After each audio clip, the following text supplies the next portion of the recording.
I have pulled more collapsed lifters out of the 5.3 than any engine in my 20 years, and every owner tells me the exact same thing. The truck ran perfect. Then one cold morning it started ticking, and 30,000 miles later, they are trading it in. Here is why. Number 1, the cheap little lifter that eats a camshaft. What makes people so mad about the 5.3 is simple. The part that fails first is one of the cheapest pieces in the whole engine. It is a small lifter that rides on the camshaft. And on these V8 engines, Chevy built a special one that is designed to collapse on purpose. That is the entire idea behind active fuel management. To save a little gas, the engine shuts down 4 cylinders when you are cruising down the highway, and those collapsing lifters are how it pulls that off. The trouble is, those lifters were never built as tough as the job Chevy handed them. When one sticks or collapses when it is not supposed to, it stops following the shape of the camshaft lobe cleanly. I have torn down 5.3 engines where that one bad lifter chewed a lobe clean off the cam. Now you are not swapping a lifter anymore. You are buying a camshaft, a full set of new lifters, a timing job, and a pile of gaskets while you are already in that deep. The warning sign is that cold start tick right when you fire it up in the morning. Plenty of owners roll in swearing it is just an exhaust leak or the normal Chevy tick everybody talks about. Sometimes it is nothing. But when that tick shows up riding alongside a rough idle and the check engine light, my stomach drops a little because I have seen where that road ends. My advice is, do not let a steady tick run for months hoping it clears itself up. On this engine, it almost never clears up. It gets a cam lobe or a valve involved, and then it stops being a tick and starts being a tow bill. Now, if the ticking is what scares owners, this next one is the one that quietly empties their wallet before they even notice it is happening. Number 2, oil that vanishes between changes. This one mostly hits the older trucks, the ones built from about 2007 through 2013. An owner brings in a Silverado or an Avalanche that runs strong, but the oil light is flickering on and the dipstick comes out bone dry only 2,000 miles after a fresh oil change. They are convinced they have a leak. There is nothing on the driveway, no puddle, no drip. The engine is simply drinking it. A big chunk of this comes right back to active fuel management again. There is a little oil pressure relief valve sitting down in the engine valley, and on these motors it sprays oil right onto the walls of whatever cylinders just shut off. Then add a PCV setup that loves to pull oil vapor into the intake, plus piston rings that gum up and stop sealing over time. Put it all together and you get a V8 that burns a quart every 1,000 miles or so, and acts like that is perfectly fine. General Motors put it in writing that burning a quart of oil every 2,000 miles is totally fine on these engines. So a guy walks into the dealer worried sick, and a service writer tells him the truck is operating within spec. Within spec, he says. I had a customer with a Suburban who was topping it off so often he kept a full case of oil bottles in the back seat, like it was drinking water. That is not normal. And Chevy knew it was not normal, because they quietly updated the valve covers and the PCV parts on the later trucks. But a whole lot of owners never got a real fix. So if you are shopping a used one, pull that dipstick yourself and ask the seller flat out how much oil it uses between changes. If they start dancing around the answer, walk away. But burning oil is one thing. Having it happen to so many trucks that it lands in front of a jury is a whole different level. Number 3, the lawsuit Chevy actually lost. This is the part a lot of 5.3 owners have no clue about. That oil burning got so common all over the country that it turned into a class action lawsuit, and this was not one of those cases that gets laughed out of the room.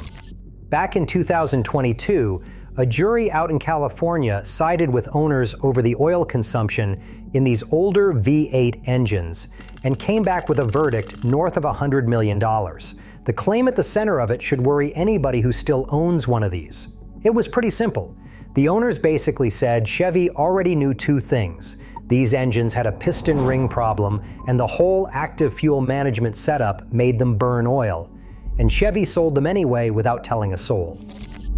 The trucks caught up in that fight were mostly the 2011 through 2014 range. the Silverado, the Tahoe, and the Suburban, the exact same trucks I keep watching roll into my bay with dry dipsticks and nervous owners. I am not a lawyer, and I'm not going to stand here and pretend to be one. But when a company the size of General Motors fights something all the way to a jury and still loses, that tells you the problem was real and it was big. If you own one of those years, it is worth digging into whether your truck fell under any of these actions, because some owners actually clawed back money for repairs they had already paid for out of their own pocket. You paid for that truck once. You should never have to pay again to fix a flaw they already knew was baked in. However, the reason I dropped this next one right in the middle of the video is because it tells you exactly how truck people really feel about this engine. They are spending their own money to switch off the very thing Chevy brags about in the commercials. Number 4, owners paying to kill the feature Chevy sold them. Chevy markets active fuel management and the newer dynamic fuel management as a fuel-saving feature. It is supposed to be a reason to buy the truck, and yet there is a whole industry of shops and parts built around helping owners shut it off. You can buy a little plug-in module, something like the ones Range Technology makes, that stops the cylinders from ever shutting down. You can pay a tuner to write the whole thing out of the computer. And plenty of guys go the full distance and do a hardware delete, where you pull the AFM lifters out, drop in a plain camshaft, and block off that oil spraying valve down in the valley for good. In my opinion, active fuel management is one of the worst ideas Chevy ever bolted onto a good engine. The 5.3 sitting underneath all of it is a seriously tough V8. The guys who delete this system regularly run these trucks well past 200,000 miles with zero drama. The block was never the problem, and neither were the bones of the motor. The problem is a fuel-saving gimmick that saves you a few bucks at the pump and then hands you a $5,000 repair down the road. When your own customers are paying good money to rip out the thing you built, you did not sell them a feature. You sold them an apology with a price tag. Quick one before we keep rolling. If I just talked you out of a truck you would have regretted, tap that subscribe button so the next breakdown finds you. I put out new Chevy videos like this every week. All right, back to it. Number 5, when fixing it costs more than the truck is worth. This right here is the real reason this video is called what it is called. Nobody dumps a truck they actually like. They dump it the day the repair math stops making sense. So the lifter and cam job finally lands on you, and the warranty is long gone. At most independent shops, you are staring at somewhere around $3,000 to $5,000. At a dealer, it is a good bit more, once they stack labor and a diagnostic fee on top of the parts. And do not even get me started on that diagnostic fee. I have had guys forward me a dealer quote where they got charged over $100 just to be told the exact thing they could already hear from the driveway. Yeah, it is a lifter. You did not need a scan tool and a 2-hour appointment to work that out. That tick is loud enough that the guy pumping gas at the next pump can hear it. But the fee gets charged anyway, stacked right on top of the repair, so the number at the bottom of that quote climbs before a single wrench has even touched the engine. What gets me is how easy the next move is to guess. Picture a guy with a 2016 Silverado, maybe 60,000 miles on the odometer, a truck he has already been making payments on for years. The engine starts ticking on a cold morning. He gets a repair quote with a 5 sitting at the front of it. He pulls up what the truck is worth on a trade and does that quick math in his head right there in the waiting room. And he decides he would rather put that money towards something else than sink it into an engine he no longer trusts. So the Silverado goes off to the auction, some other person buys it never hearing that tick, and the whole cycle just rolls on to the next owner. I have watched this exact decision play out in my parking lot more times than I can count, and I get it. Once you have lost faith in a motor, throwing $5,000 at it feels like doubling down on a bad hand. So here is my one piece of advice. If you do decide to keep the truck and fix it, have the shop delete the AFM while they already have it torn apart. You are paying for all that labor anyway. Do not let them drop the same failure-prone parts back in and sit around waiting for round 2 to show up. Therefore, the last question everybody asks me is the obvious one. Which years are the bad ones? And is there a 5.3 out there you can actually trust with your money?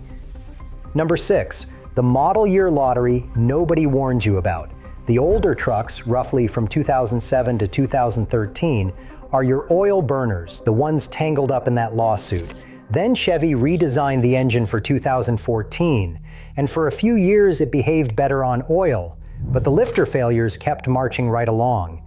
Then they brought in dynamic fuel management around 2019. A fresh wave of owners started rolling in with that same cold start tick, especially on the 2019 through 2021 Silverado and Sierra trucks. So there is no magic model year where all of this just quietly disappears. And before somebody drops a comment telling me to just buy the 6.2 instead, let me save you the trouble, because I made a whole video breaking that bigger engine down. The 6.2 runs the same collapsing lifter setup, and it has had its own ugly failures, including a major recall not long ago. Stepping up in engine size does not step you out of the problem. You are just buying a more expensive version of the same headache. If you want my honest pick, hunt for a 5.3 that never came with the cylinder shutoff system at all. Or find one where a previous owner already deleted it and kept the paperwork to prove it. A truck that has already been through this fight and come out the far side is worth more to me than a shiny, clean-looking one with the original failure part still sitting inside it, ticking away, just waiting for a cold morning to introduce itself. So that is why these trucks keep landing on used lots with low miles and a ticking little secret under the hood. The engine underneath is good. The system Chevy stacked on top of it is the problem, and enough owners have figured that out that they would rather sell than fight it. But the engine is not the only place Chevy hid a landmine in these trucks. Before you let anybody put fresh fluid in your transmission, go watch the video sitting on your screen right now. There is a way a lot of owners change their Chevy transmission fluid that quietly wrecks the whole transmission, and plenty of them are doing the exact thing that kills it while they think they are taking care of the truck.